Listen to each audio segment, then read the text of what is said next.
Hey friends, welcome to Project Homestead. Today we are going to do Scrappy kitchen cooking, or Scrappy cooking in the kitchen. Oh, I like that. What I mean by that is we're going to be taking things that normally in the past I would have just chucked out.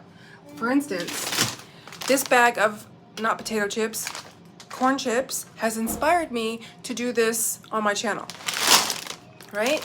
I came in here and I grabbed a corn chip. I ate the corn chip. I realized the corn chip is very still. I was like, dang it, the corn chip is still. Now I gotta check it out. But that pained me. Just a minute. Let's spit this corn chip out. But it pained me so much to throw out this bag of corn chips. And I thought, what can I do with it? What could I do with it? So I've decided to make a stale corn chip casserole. And hopefully it turns out. And we'll find out together. We're gonna call this corn chip casserole, not stale corn chip casserole, because that sounds gross. Or maybe I should just call it stale corn chip casserole, because that's what it is. I think I will. I'm gonna embrace it. So today we're gonna make stale corn chip casserole, and I'm sorry about the lighting. Actually, yeah, it looks like. why do I forget I have that? I always forget I have that. So we're gonna make stale corn chip casserole, and let's do this together.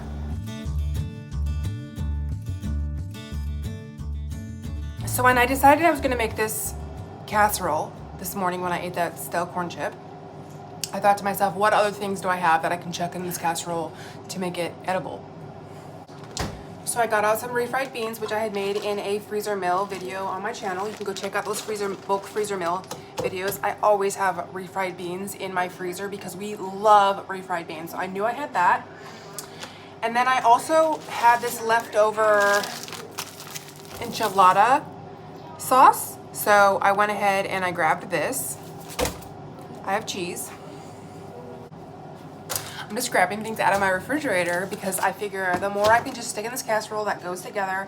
And the beautiful thing about cooking this way, I feel like it just makes sense in my head that if you find something that you're gonna want to use up and it's a product or a food item that you usually get, you probably have other food products in your home that could go together to make a meal so that you wouldn't have to throw out these things. So I got cheese, which actually has not been covered properly. Jalapeno dip that was on sale, so I got it.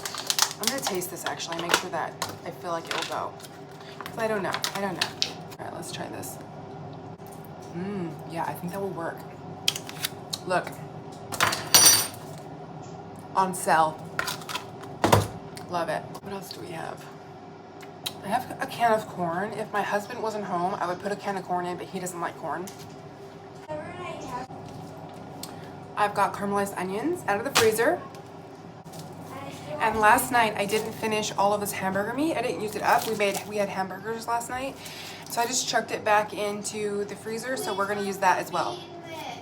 What? So I'm only gonna put meat in half of the casserole because my husband will want meat and the kids, Macy's, if you can hear her, is asking not to. So half and half. Deal? Yes. Compromise. Cool, I feel like we've got a lot of really good ingredients and I'm just hoping that the corn chips that are stale don't ruin it. I'm just gonna put the stale corn chips straight on the bottom. Stale corn chips. Yum. Then we're going to cook up our meat and we're going to warm up our caramelized onions and cook our enchilada sauce. It's gonna be kind of like a Mexican lasagna. Let's just get started. Had I known I was going to do this casserole, I would have gotten the meat out earlier and let it defrost, but I'm going to go ahead and just slow defrost it in a pan. With the frozen enchilada sauce, that's going into hot water. I'm just going to set that aside because it's going to defrost just fine that way. With the meat, I'm just going to slow cook it on the pan because it's raw, so it definitely needs to be cooked as well as defrosted.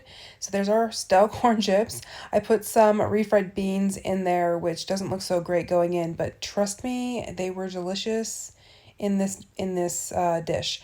So I just spread those around on the top of the casserole to make them evenly distributed evenly distributed them across the top of the casserole. And then I got this jalapeno dip. This is the only part that I'm going to have to recreate on my own. So when I go back and redo this recipe, but it was so delicious. I did the same thing with the jalapeno dip. I just distributed it equally across the top. Why am I getting so tongue-tied right now? I distributed it equally across the top of the casserole until it was nicely spread across. Hey, pass out. Yeah, it's rough. It's rough. Huh. I can't pet you right now. I'm working with food. But you get snuggles later. You have foot rubs. No foot rubs? Oh, you're killing me. You're killing me. What? You're killing me. Sorry, back to what we were doing. So I cooked up the meat really nicely and made sure that it was brown and cooked before I stuck it in the casserole. I completely cooked it. And then I stuck on one half the meat and I spread that around so that it was equally distributed across the one half of the casserole. The other half, I just didn't do anything to it. I could have thought of something else to add to it, but I didn't. I just went and got the enchilada sauce and I poured that over the half and half casserole. And it was so good, you guys. I cannot even begin to tell you, but I really shouldn't be saying this right now. You can wait for the taste test. So I spread the enchilada sauce across the top of the casserole, and it was just the right amount. And what is a casserole without cheese on the top? So I put that in the Thermomix and then I chopped it all up and then I put way too much cheese. As I was putting it on like this, I was like, whoa, this is a lot of cheese. But it actually worked out really well and it was the right amount of cheese. So on the side where the meat is, I put the caramelized onions because I wanted to remember which side had the meat. And I'm so glad I did this because, oh, so good. When I was going to put the casserole in the oven, I realized that it smelled like chemicals, so I pulled out a pan that had been sprayed with chemicals. Found out later that was my husband cleaning the pan. And then when I went and smelled the oven, it still smelled like chemicals, so I went into the Cuisinart on the oven, and here we go. We have the most delicious casserole. Oh, it was so good, you guys. Let's give it a try.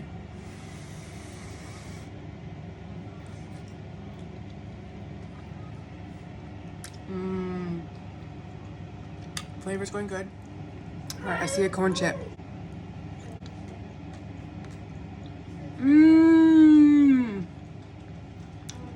Okay. Okay. Oh. That is good. That is some scrappy cooking right there. Hubby's coming home right now. He was just sitting with his grandfather, having a good old chat. He's headed home. We'll have him try it when he gets back, and then we'll all give you guys our opinion.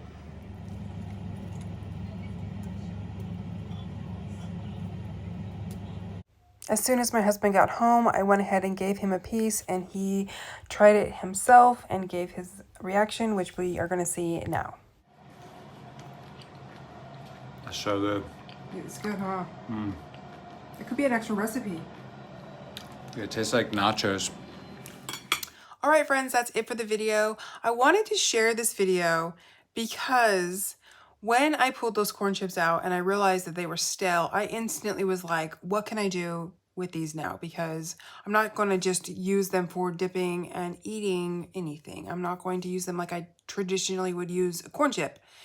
And when I thought that, I thought to myself, man, have I changed? I have changed so much, because in the past I would have been like, oh, great, that's a waste of money. Throw out the corn chips.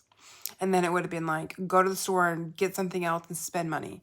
So I would have wasted and lost money on the corn chips. And then I would have spent more money on food that I probably didn't even need to get in the first place. Every little bit counts, and I cannot reiterate that enough. I cannot say that enough. And when I say every little bit counts, I mean down to stale corn chips. What can you do with stale corn chips? And being really, really creative and resourceful in the kitchen. I also mean finding joy in the small things. Every little thing that you can be happy about and grateful about, choose to be grateful about it. Choose to have that attitude of gratitude, because it is going to take you so far. And while you're going through your journey of trying to get yourself out of debt, you are going to be having joy along the way. Doesn't that sound so much better than going along a debt journey where you're trying to get out of debt and being miserable the whole entire time? I think so. So when I shifted my mind to, no, I'm going to find joy in this and I'm going to be happy as I go along, it changed so much. Things stopped being so difficult and they started being something that I got to look forward to. For instance, when I did the corn chip casserole, in the past, that would have just been like, oh man, no, now I gotta go run to the store and I gotta figure something out. Whereas this time I was like, okay, I see you. I see you still, corn chip. What can I do with that? How can I get creative? And it was kind of fun for me at that point. It's just a mind shift that changes everything. And I want to encourage you guys to look for moments where you can be grateful. Instead of looking at those corn chips like, oh no, I was grateful for them because it was a challenge. It was going to be fun for me. And I was determined to make it fun for myself. And it was. And it was a really good casserole. So get in your kitchen and get scrappy. Look at that stuff. Change your mindset. Think about it a little bit. Go, everything, even down to those corn chips, I'm like, you're going to help me get out of debt. My whole mind is just about it. Like, I'm going to get myself out of debt. I'm going to get myself out of debt. You stale corn chips, you are going to help me get out of debt because I have already purchased you and I already have you, and you're going to stop me from going out and spending money that I don't need to spend. And it's fun. And that's it for the video. I will see you all on Wednesday. I believe this is my Monday video. Yes, it's a food video, so it's a Monday video. So I will see you guys all on Wednesday. Thank you so much for joining my video, and I will see you guys next time. Bye, friends. Mwah.